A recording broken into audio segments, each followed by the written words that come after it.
All right, friends, here's where we are in the season as far as peppers. If you're like us in the southeastern part of the U.S., you are still getting so many jalapeños, banana peppers, bell peppers. They're coming in like gangbusters, so I'm trying to find different ways to preserve them. It's kind of a challenge because it seems like you can only do so much with a bunch of peppers, but this season so far we've frozen them, I've canned them, and I've pickled them, and of course used them fresh. Tons of jalapeno poppers and stews, soups, all that kind of thing. So today I'm going to dehydrate them, and we're going to turn them into a pepper mix, and I'll give you some detail about that. So come on, let's get started. All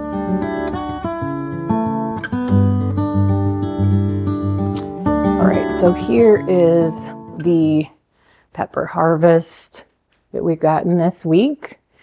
I would say that these are coming in about every 3 weeks. We get a harvest about this big. Right now I've got the sweet banana, I've got the jalapeno. Some are mammoth. I can't remember though as far as the plants that we put in the ground. And then these are some overripe jalapenos, some pumpkins for Halloween.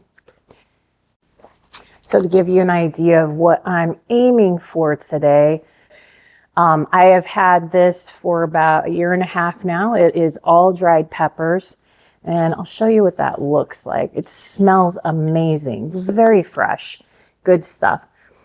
This is a melange of jalapeno, there's some cayenne, there's some Tabasco. Years prior, we grew a bunch of different pepper plants that were very spicy, but it is essentially the crushed red peppers that you would get in an Italian restaurant, in a pizza restaurant, that you sprinkle on top of your pasta, your pizza. You can put it in salads. It's hot, and you can also make it so it's not hot. So we have all those banana peppers if you didn't want a hot mix, but you like the idea of that peppery flavor, you could use that. So this is what we're going to do today, and let's get started. So the first method I'm going to use to dehydrate is with the Ninja Foodi grill, which has a dehydrator setting on it. All I've done is wash the peppers in water and baking soda, gave them a good rinse. I sliced them in half. I've left the seeds in all of these. If you want a jalapeno flavor that is not spicy, then remove the seeds. I don't think it matters if you're just doing a sweet pepper melange to leave the seeds in. I'm doing a mix of peppers, mostly jalapeno. I want the spice, but I also like the flavor, the complexity of more flavors in with my pepper flakes. So that's why I am using the sweet banana peppers and some bell peppers. So all I've done is loaded the tray here. I'm going to put this right on top. Close the lid. This setting does not need preheat, so we're just going to hit the on button, dehydrate. I'm going to set it for 165, and right now it's at 6 hours.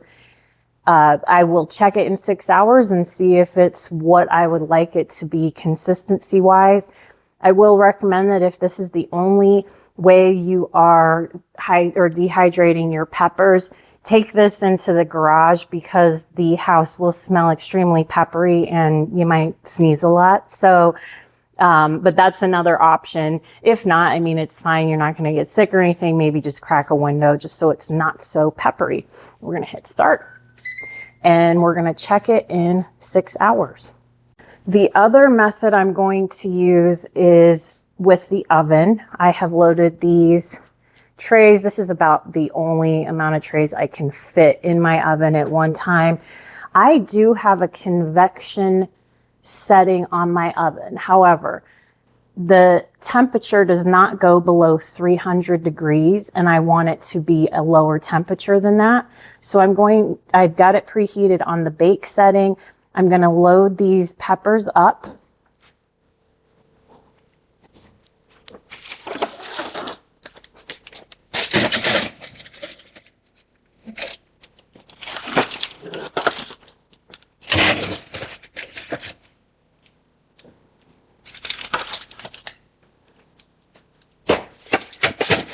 just like that. And I'm going to leave the door cracked just a touch. We're going to set the timer for 3 hours. And then I'm going to check it after that and see if it's where I want it to be here. So 310, sure. Start. Hold it right there. This oven that I'm using is a smart oven. We just got it about a month ago, and I didn't realize I could not leave the door ajar, which is preferred if you're not using the convection setting. You can just leave the door closed, or another way that you can keep baking with a little bit of airflow is to put a wet paper towel in between the door and the oven, so when you close it, it has a little bit of a gap. But my oven would not let me continue with the door being ajar because it's a smart oven. Okay, so here is what the peppers look like that have been in the oven. They've been in for about 5 hours. I reset the timer after 3 hours and noticed that, we needed more time. So I kind of rearranged them on the paper, and we're going to give them another 3 to 4 hours and just keep checking them every 1 to 2 hours. Okay, now that I'm satisfied with the texture of the peppers, I am ready to grind these up and make them into ground pepper. I'm going to use 2 different methods. One is the blender method, which you may have a blender like this. You may have a different blender. Sometimes it's best to use a mask because some of the powder comes up and it could get in your face and it would burn because these are still spicy. But this is what I'm going to use for blenders. And then I also have a coffee grinder. I use this sometimes when I dry herbs and I have a smaller amount and they need to be a little more refined. But I'm just going to give you a small demo of what that looks like as compared to what it looks like in the blender. You can only fit so many in the coffee grinder. That's why I prefer the blender, because you can add so much more and get so much more done. But I'm really just filling this up to max capacity, and we will blend it, and I'll show you what that looks like.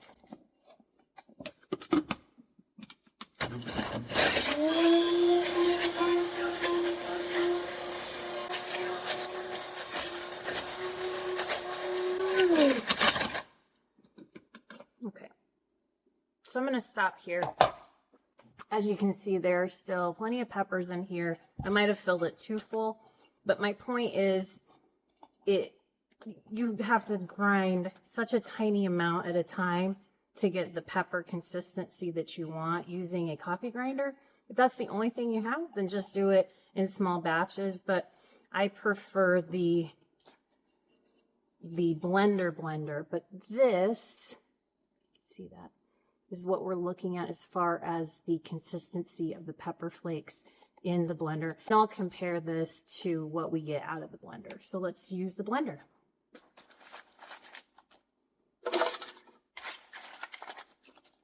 As you can see, I can put many more peppers in the blender. And I'm not using gloves, but I will be sure to wash my hands before I touch my eyes.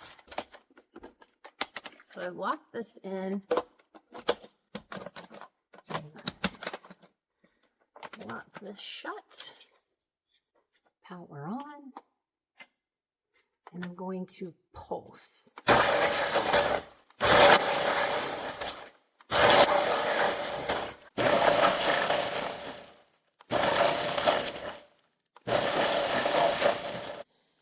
As you can see, you're getting a lot more done with a blender as opposed to the coffee grinder. Here is the fine powdered peppers that I ground in the coffee grinder, and it's pretty fine. And on this side is the peppers that I ground in the blender, and this is more what I'm trying to accomplish. I kind of like the little chunks in there. It just reminds me more of the crushed red pepper flakes that you get, say, at the pizza place. And also, I have all these seeds left over. I'm not going to grind these up. I'm actually just going to dump them right into the mix when I'm done. I like that texture. Again, it's kind of like the red pepper flakes that you get at the pizza places. Okay, this is the consistency I was looking for. It's all about your preference. If you like it a little more powdery, that's fine. I'm going to use this open container here. This is our new container. It's bigger than the last one. A couple of things that I may have mentioned. I know I talked about washing your hands, but how important that is after you touch these peppers, and to not touch your skin because it will hurt. And the other thing I wanted to mention was when you're dehydrating anything, the point is to get as much moisture out of it as possible so that it can't mold or spoil when it's in storage. Just keep that in mind when you're preparing anything that needs to be dehydrated. And there, shake it up a little bit, are my faux red peppers. And this stuff's so good. Pizza, pasta, soups, really good stuff. All right, everybody, thanks for joining. And I hope you have a wonderful and blessed rest of your week. Bye now.